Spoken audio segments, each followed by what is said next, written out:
I made this embroidered waterproof bag to keep my wet swimsuit in. To make it, I cut 2 pieces of outer fabric 14 by 11 inches and 2 in waterproof lining fabric the same size. I printed my embroidery template and got a hoop along with some other embroidery supplies. You'll also need a 12-inch long zipper. To transfer the design, I like to use a light box along with my template and a heat erasable pen to trace. I hooped my fabric and got to stitching. The best part about hand embroidery is you can do it anywhere. I used our Island Time Embroidery design, which is a Makers Club design, this week.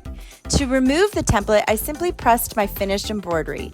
To make the bag, I sandwiched the zipper tape between my outer and lining fabric and stitched it using my zipper foot. I repeated the seam for the other zipper tape and top stitched both seams. Then I separated the layers and pinned them right sides together. Time to stitch. Make sure to leave a small opening at the bottom of the lining.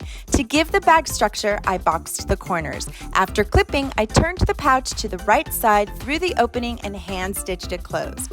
Now, after a swim, I can put my wetsuit in my pouch and I don't have to worry about getting everything else in my bag wet. Get the pattern at sewdaily.com, and if you are a member, you can download it from the club collection page. Happy sewing!